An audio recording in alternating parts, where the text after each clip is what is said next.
തൃക്കാക്കര മണ്ഡലത്തിലില്ലേ NDAയുടെ അതായത് 2020 സ്ഥാനാർത്ഥിയായിട്ട് അഖിൽമാരാർ വരുന്നുണ്ട്. അതിനെ കുറിച്ച് എന്താണ് അഭിപ്രായം? വിജയസാധ്യത എത്ര ഉണ്ട്? ഓരോരുത്തരെ തുടങ്ങാം. ചേട്ടാ ആദ്യം പറഞ്ഞു. ഇവിടെ വിജയിക്കാവുന്നത് LDFന്റെ സ്ഥാനാർത്ഥിയാണ്. ഇപ്പോൾ വന്നിട്ടുള്ള അഡ്വക്കേറ്റ് പുഷ്പദാസാണ്. രണ്ടാം സ്ഥാനത്ത് വരാൻ പോണ ഉമാ തോമസ് ആണ്. കഴിഞ്ഞ 5 വർഷക്കാലം ഒന്നും ചെയ്യാത്തവർ തോറ്റുപോകും. അഖിൽമാരാർ എന്ന് പറഞ്ഞാൽ പിക്ചറിൽ ഇല്ലാത്ത ആളാണ്. അഖിൽമാരാർക്ക് ഒരു ഇതുമില്ല.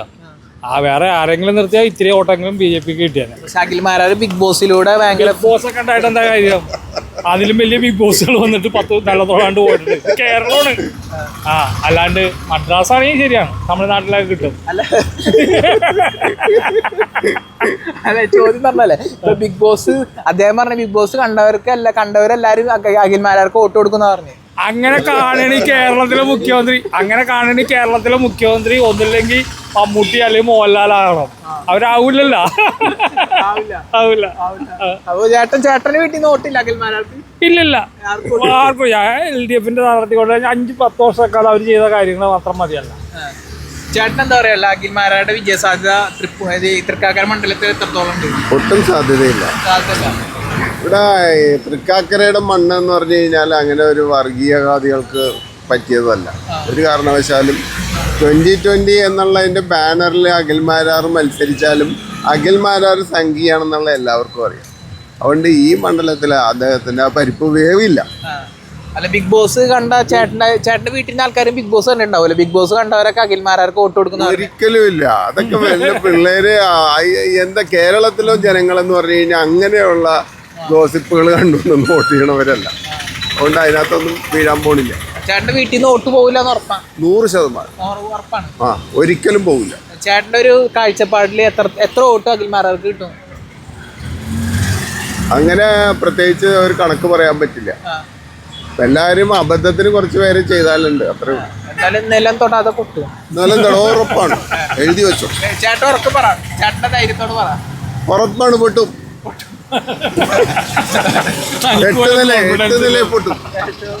തനിക്ക് പോലും കോൺഫിഡൻസ് ഇല്ല. ഞാൻ ഇവിടുത്തെ കാരണല്ലല്ലോ, ഞാൻ അഭിപ്രായം ചോദിക്കാൻ. ചേട്ടൻ എന്താ പറയാ പറ. അഖിൽമാരാരുടെ ഞാൻ ചോദിച്ചു ചോദിക്കാം, അഖിൽമാരാരുടെ വിജയസാധ്യത എത്രത്തോളം ഉണ്ട് തൃക്കാക്കര മണ്ഡലത്തിൽ? വിജയസാധ്യത വളരെ കുറവാണ് അഖിൽമാരാർക്ക്. കാരണം തൃക്കാക്കര ഒരു രാഷ്ട്രീയമായി വളരെ കോൺഷ്യസ് ആയ ഒരു മണ്ഡലമാണ്. അപ്പോൾ അവിടെ ഒരു ബിഗ് ബോസ് മറ്റേതെങ്കിലും തരത്തിലുള്ള ഒരു ഇതിലുള്ളത് കൊണ്ട് പ്രത്യേകമായ ഒരു അഡ്വാൻറ്റേജ് ഉണ്ടാവുമെന്ന് ഞാൻ കരുതുന്നില്ല. അതുകൊണ്ട് ജയസാധ്യത കാര്യമായി ഇല്ല. ചേട്ടന്റെ വീട്ടിൽ നിന്ന് അറിയാതെ ആൾക്കാരെ വോട്ട് കൊടുക്കും? എനിക്ക് തോന്നുന്നില്ല അങ്ങനെ ചെയ്യുന്നു.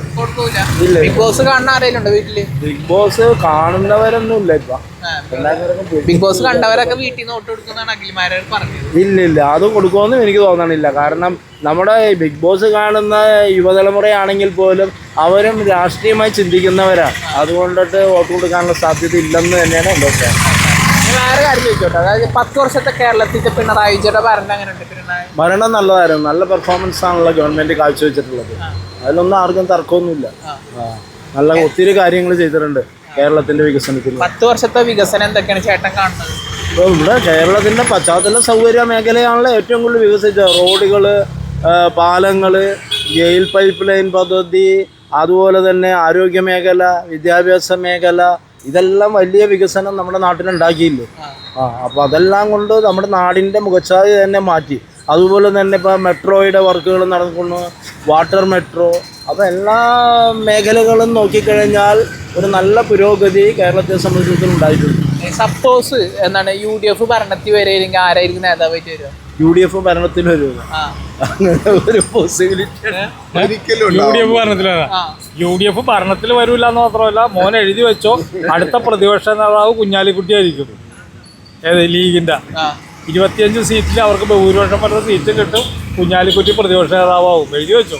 അല്ല, UDF ഭരണത്തിൽ വരില്ല എന്ന് ഉറപ്പാണ്? ഉറപ്പല്ലേ? കാരണം എന്ന് വെച്ചാൽ അവര് ഗവൺമെന്റ് പെർഫോമൻസ് ആളുകൾ വോട്ട് ചെയ്യില്ലേ. ഇപ്പൊ 1000 രൂപയുടെ കുട്ടികൾക്കുള്ള സ്കോളർഷിപ്പ്, 35 വയസ്സ് കഴിഞ്ഞ സ്ത്രീകൾക്കുള്ള 1000 രൂപ പദ്ധതി. നമ്മുടെ പ്രതിപക്ഷ നേതാവ് വി ഡി സതീശനെ കുറിച്ച് എന്താണ് പറയുക? അതല്ല പറഞ്ഞ, അയാള് നൊണേഷനല്ലേ? ഡൊണേഷനാണ്. അയാൾക്ക് വോട്ട് കിട്ടൂല എന്ന് മാത്രമല്ല, കോൺഗ്രസ് പരമാവധി അടിയിലേക്ക് പോകും. പ്രതിപക്ഷ നേതാവായിട്ട് കുഞ്ഞാലിക്കുട്ടി സാഹിബ് വരും. 25 വർഷമായിട്ട് എന്താണ് പറവൂര് VD സതീശന്റെ കയ്യിലാണ്. അത് ഈ പൈസ കൊടുത്ത് മേടിച്ച് ജയിക്കണല്ലായിരുന്നാ. ഇപ്രാവശ്യം പറ്റൂല. ടൈസൺ മാസ്റ്ററാണ് അവിടെ വർക്ക് ചെയ്യണ. അവിടെ ജയിക്കില്ല. ഇപ്രാവശ്യം തോക്കും, ഉറപ്പായിട്ടും തോക്കും. അവിടെ തോക്കും. ഉറപ്പല്ലേ. അതല്ലേ പറഞ്ഞ പ്രതിപക്ഷ നേതാവായിട്ട് കുഞ്ഞാലിക്കുട്ടി ജയിച്ചു വരും, കുഞ്ഞാലിക്കുട്ടി നേതാവാകും. ചേട്ടൻ എന്താണ് VD സതീശനെ കുറിച്ച് 2 വാക്ക് പറയാൻ? VD സതീശൻ എന്ന് പറഞ്ഞു കഴിഞ്ഞാല് തട്ടിപ്പിന്റെ ആശാനല്ലേ. രാഷ്ട്രീയത്തിലെ ഒരിക്കലും വിശ്വസിക്കാൻ കഴിയാത്തൊരു വ്യക്തിത്വത്തിന്റെ ഉടമയാണ് VD സതീശൻ. അതുകൊണ്ട് അദ്ദേഹത്തിന് കേരളത്തിന്റെ രാഷ്ട്രീയത്തിലെ വലിയ ഭാവി ഞാൻ കാണുന്നില്ല. പിന്നെ ഏത് രാഷ്ട്രീയത്തിലാണ് ഭാവി? അയാൾ വല്ല തമിഴ്നാട്ടിലോ വല്ലയിടത്തും പോയി മത്സരിക്കട്ടെ.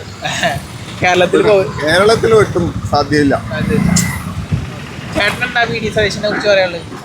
സതീശനെന്നല്ല, UDF വിജയിക്കണമെങ്കിലുള്ള VD സതീശന് സാധ്യതയുള്ളത് ഒരു മുഖ്യമന്ത്രിയാ മറ്റോ ആകാനുള്ളത്.